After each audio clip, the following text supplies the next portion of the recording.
여러분 안녕하십니까? 참 좋은 아침입니다. 우리 2013년 9월 26일 목요일 말씀으로 드린 오늘의 번제 함께 합니다. 고린도전서 2장 6절에서 9절까지 말씀으로 같이 하겠습니다. 6절에서 9절까지 같이 읽어봅니다. 시작.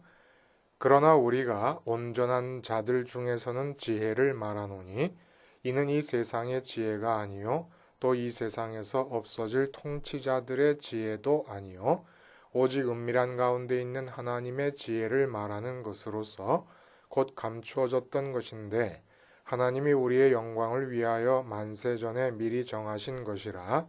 이 지혜는 이 세대의 통치자들이 한 사람도 알지 못하였나니 만일 알았더라면 영광의 주를 십자가에 못 박지 아니하였으리라. 기록된 바 하나님이 자기를 사랑하는 자들을 위하여 예비하신 모든 것은 눈으로 보지 못하고 귀로 듣지 못하고 사람의 마음으로 생각하지도 못하였다 함과 같으니라. 오늘 우리가 함께 읽은 말씀 중심으로 두 가지 끝장 정신이라는 제목의 하나님 말씀 증거합니다. 두 가지 끝장 정신, 끝장을 내고야 말겠다라고 하는 정신이 있는데 두 가지 부류가 있다는 얘기입니다. 답을 내는 조직이라는 제목의 책이 작년 말쯤에 하나 나왔습니다. 이 책의 주제는 끝끝내 답을 찾아내는 정신이 당신과 회사를 살린다라는 것입니다. 답을 찾는 끝장 정신. 이 저자 김정호 씨, 이 저자의 분석에 의하면은 요즘 기업들에서 패기가 사라지고 있다는 겁니다. 그 패기라는 것이 무엇이냐면 불효불굴의 답을 향한 끝장 정신이라는 겁니다. 인재가 없어서 기업이 망하는 것도 아니고 또 자본이 없어서 기업이 망하는 것도 아니고 인재가 좀 부족할 수도 있고 자본이 없을 수도 있고 기술력이 좀 모자랄 수도 있다 이겁니다. 그런데 기업들이 힘을 잃고 이 정말 기업 경영에 실패를 하게 되는 이유는 뭐냐면 정열과 패기가 없다는 거예요. 열정이 없다는 거예요. 무엇을 향한 열정? 반드시 기필코 답을 찾아내고야 말겠다고 하는 이러한 끝장 정신을 무장시키게 하는 그런 정열이 없다는 얘기입니다. 그래서 기업에 관계된 모든 사람, 오너부터 그 기업에 소속된 모든 사원까지 관건은 답을 포기하지 않고 끝까지 찾아내는 사람이 되는 것이고, 이렇게 될 때 조직을 살리고 자기 자신을 살린다라고 하는 취지로 이 책을 썼습니다. 이러한 이 답을 내는 조직이라고 하는 이 책의 정신을 그대로 물려받아서 실제 기업 경영의 현실 속에 적용한 예가 하나 있습니다. 적용한 예라고 하니까 그 적용한 결과를 얘기하는 것 같은데 아직 그 결과는 알지 못하지만은 그러한 정신으로 책에서 요구하고 있는 그러한 정신으로 무장해서 기업 경영에 임한 사례가 하나 있다는 얘기예요. 태광산업이 여러분 지난달 8월 8일에 1박 2일 동안 울산 공장에서 2020년 미래 전략 방안 수립을 위한 사업 부문별 리포메이션 보고회, 숨이 다 차네요. 그 제목만 얘기해도. 이 회의에서 이제 회의를 열게 된 1박 2일 동안 이 회의에서 이 기업의 부회장님 되시는 분께서 연설을 하시게 됩니다. 신 부회장이신데 이 부회장님이 연설문 가운데서 이런 얘기를 하게 됩니다. 현재 태광산업은 성공이냐 실패냐가 아니라 사느냐 죽느냐의 기로에 서 있다고 해도 과언이 아니다.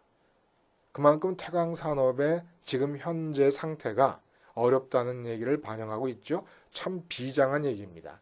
성공이냐 실패냐가 아니라 사느냐 죽느냐의 기로에 서 있다.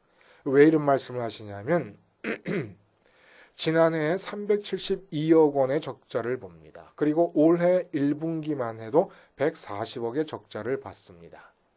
그리고 이 기업의 회장님이신 이 재벌 그룹의 회장님이신 이호진 회장님께서는 지난해에 횡령 배임 혐의로 실형을 선고받은 상태입니다. 그러니까 진짜 태광산업이라고 하는 재벌 기업 전체가 위기에 지금 처해 있는 거예요. 석유와 섬유 산업의 그 주력 부분을 두고 있는 그런 재벌 기업 아닙니까? 근데 이분께서 부회장님께서 이렇게 하신 말씀 중에 인상이 남는 게 있어요. 뭐가 있냐면 두 가지가 있는데 기존의 사고방식, 업무, 시스템, 의사결정 구조 등 회사 이름만 빼고 바꿀 수 있는 것은 모두 바꿔야 한다. 그리고 목표는 어떤 일이 있어도 꼭 달성하고야 말겠다는 끝장 정신으로 무장해야 한다. 끝장 정신이 나온 거예요. 여기서. 그러니까 끝장 정신으로 목표와 답을 찾아내기 위해서 끝장을 보겠다는 끝장 정신으로 무장해서 회사의 일에 임할 때에 필요하다면 이름만 빼놓고 모든 것을 다 바꿔도 된다라는 얘기를 하고 있는 겁니다. 그야말로 끝장을 보겠다는 결심을 하고 있는 거예요. 기존의 사고방식, 업무 시스템, 의사결정 구조 이 모든 것들을 다 바꾸겠다는 얘기예요. 이 말을 우리가 그대로 가져오면 신앙인으로서 이 세상을 사는 삶의 자세가 어때야 된다는 것이 나온다 이겁니다. 우리도 똑같은 끝장 정신이 필요하다는 것이에요.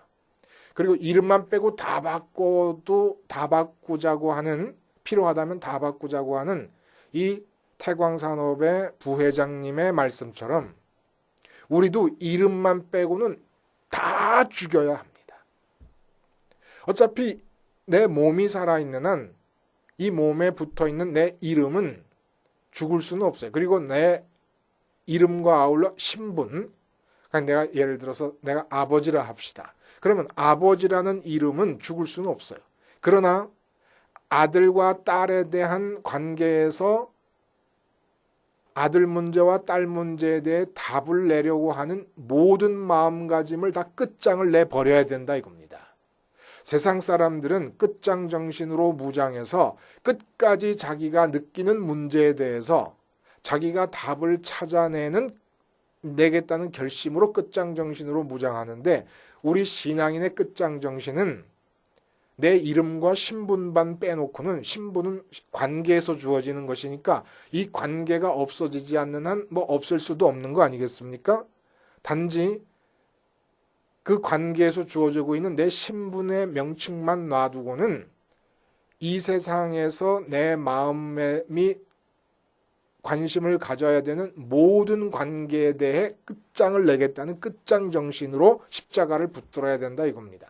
그러니까 이 말을 오늘의 맥락에서 다시 말씀을 드리면 문제를 느끼고 스스로 문제점을 느끼고 그 문제에 답을 내겠다라고 하는 이 마음이 십자가에서 끝장이 나야 된다 이겁니다. 내가 책임을 지고 있고 내가 답을 내야 된다라고 하는 이 마음이 끝장 나야 한다는 끝장 정신으로 무장하지 않으면 신앙인이 아니라는 얘기고 이렇게 끝장 정신으로 무장할 때 어떤 일이 일어나느냐? 결론부터 말씀을 드리면 놀랍게도 내가 이 세상 일에 대해서 문제점을 스스로 느끼고 그 문제점에 대해 스스로 답을 내려고 하는 지혜자적인 삶의 태도를 십자가에서 끝장낼 때 내가 마음을 떼내버린 그 모든 세상 문제에 대해서 하나님의 지혜가 임한다는 얘기입니다. 하나님께서 갖고 계신 정답이 임하게 된다는 얘기입니다. 그리고 그 정답이 나를 사로잡아서 하나님의 정답이 나를 끌고 가버리게 되는 일이 일어난다는 얘기예요. 이게 바로 오늘 본문의 내용이라는 거예요. 두 가지 끝장 정신이 있다는 겁니다. 내가 답을 찾아내고야 말겠다는 끝장 정신이 있고, 나는 지금 내 앞에 주어진 이 일에 대해서 문제점을 느끼는 마음도 십자가에서 끝장을 내버리고, 답을 찾겠다는 마음도 십자가에서 끝장을 내버리겠다는 전혀 반대 방향으로 움직이는 끝장 정신이 있다는 얘기입니다. 오늘 본문에 사도 바울이 6절에 이런 말씀을 합니다. 이 세상의 지혜, 그러니까 온전한 자들에게서는 우리가 지혜를 말한다. 그리고 앞에 그러나라고 하는 전환을 뜻하는 접속사가 쓰여 있습니다. 이게 무슨 얘기입니까? 지금까지 고린도 교회에서 일어난 분파의 문제를, 그 이유를 규명하고 해석해 나가는데, 지혜라고 하는 단어를 핵심 키로 삼아서 분파의 원인을 분석하고 해석해 나가고 있습니다.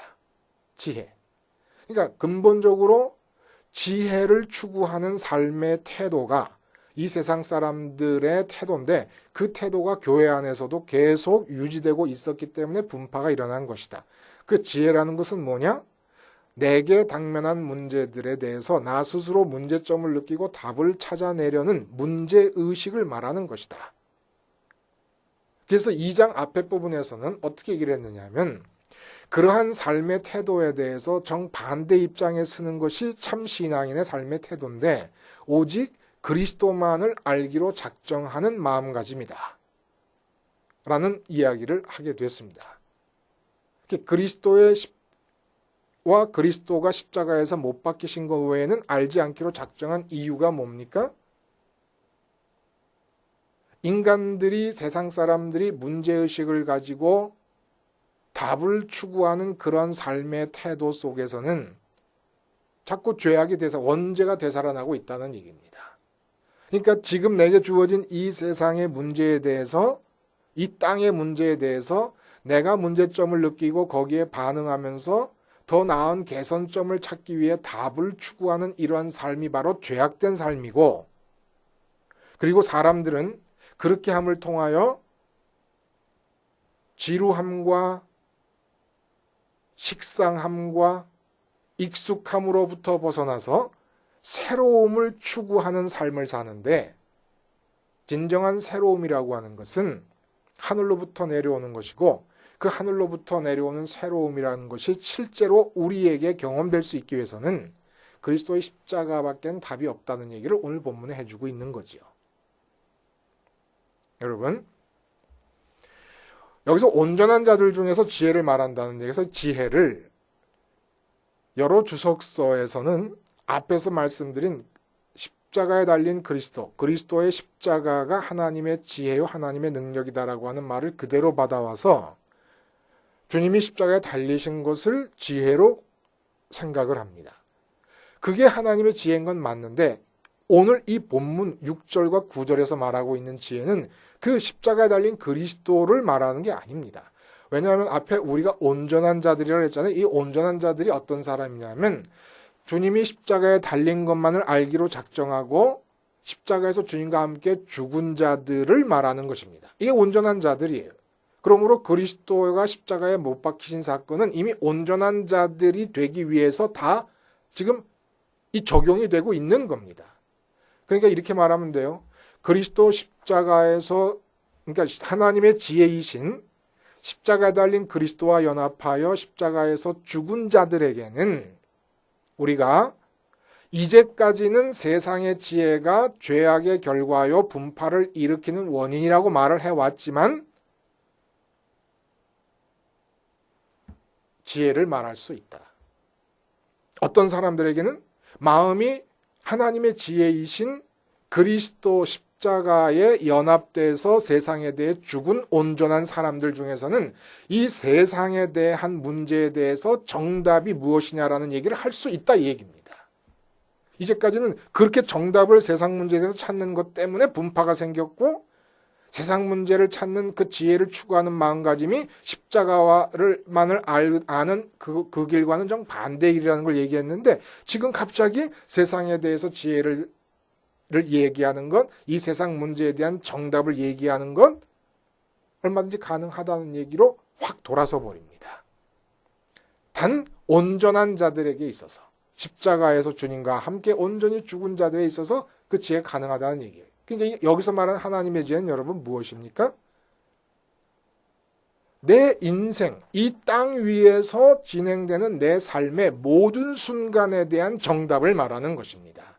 근데 이 정답이 세상에 없어질 통치자들의 지혜가 아니라는 뜻은, 통치자들이라니까 우리가 꼭 정치권의 사람들만 얘기하지만 그런 게 아니에요. 각 분야에서 남보다 탁월하게 문제점을 발견하고 답을 내는 자들이 있습니다. 다 통치자들이에요. 학문 분야에서 남보다 탁월하게 문제점을 발견하고 답을 내는 자들을 우리가 누구라 그래요?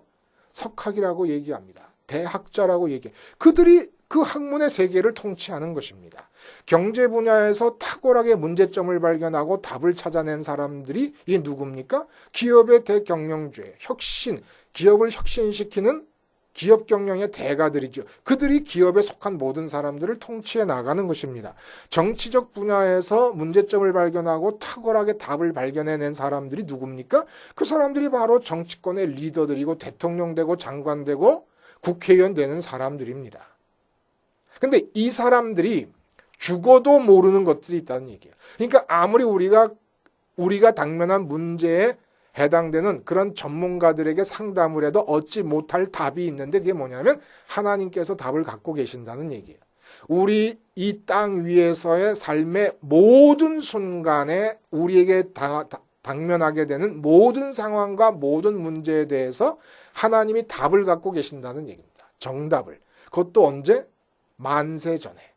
우리가 이 땅에 태어나기도 전에 우리가 인생에서 겪을 모든 문제들에 대해서 하나님은 답을 갖고 계신다는 거예요. 정답을 갖고 계시고 우리를 이 세상에 내려 보내셨다는 얘기입니다. 이게 기가 막힌 얘기 아닙니까? 사실 그러니까 우리가 인생을 제대로 살기 위해서는 공부를 해야 되는 것이 아니고, 자문을 구해야 되는 것이 아니고, 전문가를 찾아가야 되는 것이 아니라는 얘기예요.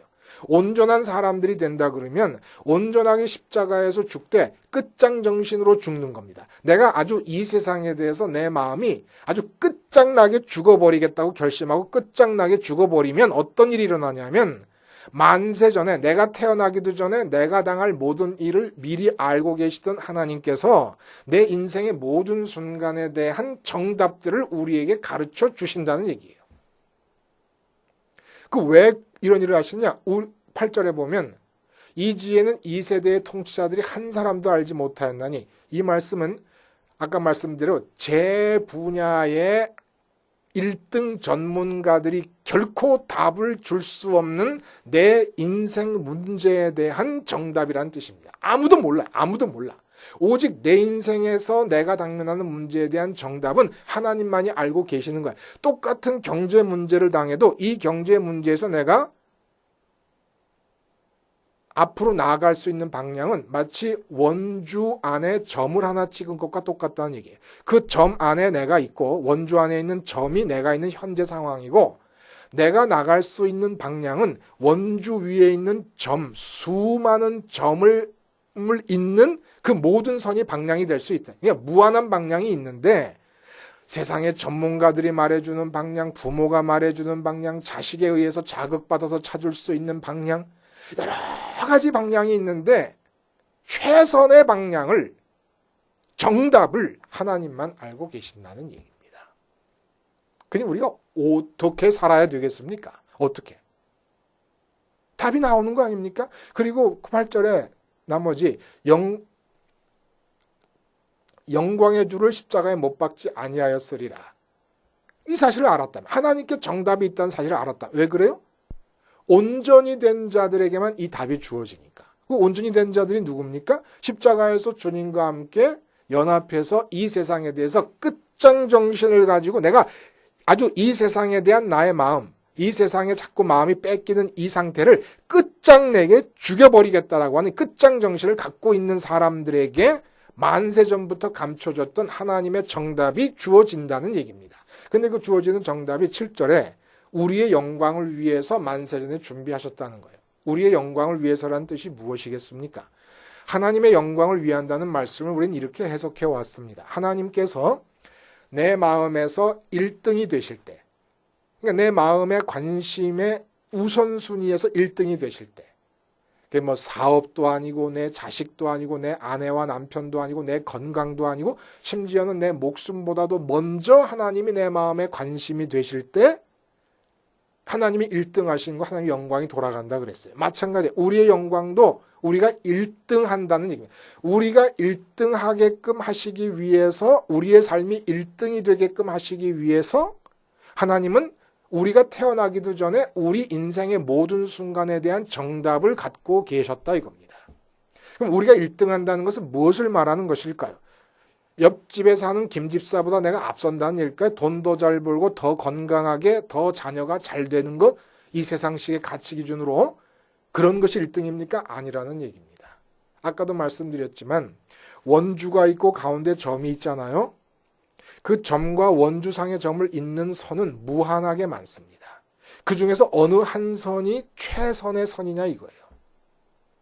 쉽게 말하면 오늘 나는 어떻게 살아야 최선의 내일을 위한 오늘이 될 것이고 내일은 어떻게 살아야 최선의 모레를 위한 내일이 될 수 있을 것인가. 그래서 따져보면 내 인생 전체가 많은 수없이 많은 가능성의 모습이 될 수 있었는데 예를 들어 부모의 지혜를 따라서 살았을 때 또 동료를 따라 강남 간다고 친구 따라 강남 가고 친구를 따라 살았을 때 전문가에게 자문했을 때 이렇게 내 인생의 모습이 수없이 많은 답을 찾을 수 있는 가능성 중에 최선의 방법이 결과적으로 내 인생이 최선이 될 수 있는 길이 바로 하나님께 있다는 것이고 하나님의 정답을 따를 때 나타난다는 얘기입니다. 이 최선은 사도 바울이 순교한 것처럼 베드로가 순교한 것처럼 순교의 현상으로 보일 수도 있습니다. 꼭 박근혜 씨처럼 대통령 되고 이건희 씨처럼 재벌 총수돼야 성공하고 영광스러운 삶이 아닌 것이고 하나님의 관점과 천사들이 볼 때 확인할 수 있는 방식으로 우리가 우리의 삶이 1등하는 삶으로 이끌어 가시기 위해서 하나님은 정답을 갖고 계신다는 얘기예요. 이 정답을 추구하고 정답 위에 섰을 때 나타나는 일이 기차가 레일 위에 섰을 때 나타나는 일과 똑같이 평강과 내 마음 속에 거침이 없다는 거예요. 현실 속에 거침이 없는 게 아닙니다. 현실에서는 감옥에 갇히는 경우에서도 바울은 이 감옥에 갇힌 일이 오히려 복음의 진보를 이룬다고 말하는 거예요. 그러니까 이 세상의 상황적으로는 막힘이 있을지라도 내 마음 안에서는 기차 레일을 달리는 것처럼 막힘이 없다는 것을 내가 확신하게 되는 것입니다. 그러니까 범사에 감사가 나오는 거예요. 정답을 달릴 때 하나님의 정답대로 내 삶이 진행될 때 나오는 것이 범사의 감사라는 겁니다. 그 범사의 감사는 어떨 때 나옵니까? 항상 기뻐할 때 나온다는 거예요. 이게 무슨 얘기입니까? 항상 기뻐한다는 건 어떻게 가능합니까? 십자가에서 끝장을 내는 거예요.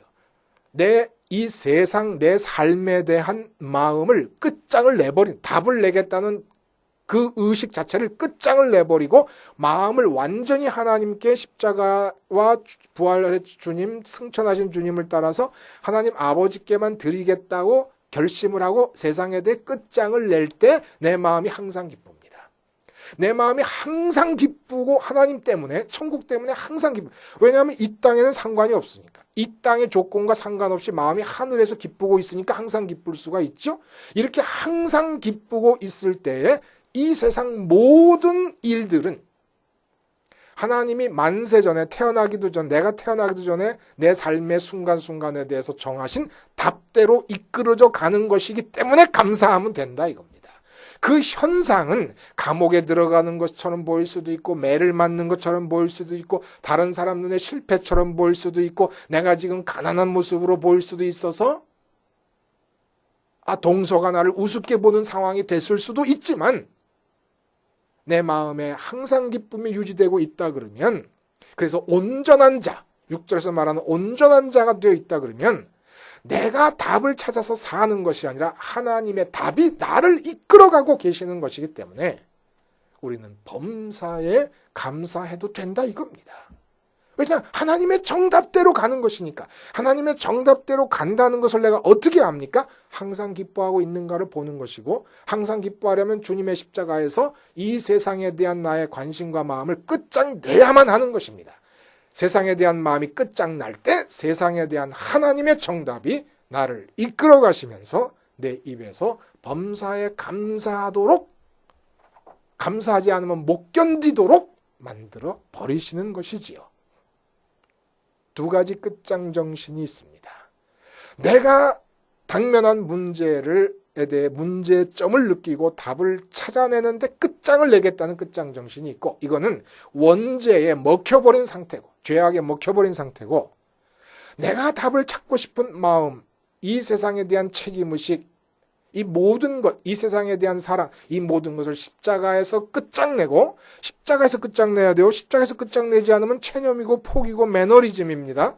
십자가를 통해서 끝장내고 하나님께 마음을 다 드림으로써 항상 기쁜 마음의 상태, 그리고 만세전에 갖고 계셨던 하나님의 정답에 의해 이끌리는 삶 속에서 범사에 감사하는 복된 삶, 이것이 바로 두 번째 끝장 정신에 의한 삶이라는 것입니다. 기도하시겠습니다. 하나님 아버지, 이름 빼고는 십자가에서 다 죽게 하여 주시옵소서. 그래서 그 이름에 해당되는 하나님의 계획과 하나님의 섭리 속에서의 정답들이 그 이름을 이끌고 가면서 지상의 삶이 이루어지게 하여 주시옵소서. 예수님의 이름으로 기도하옵나이다. 아멘.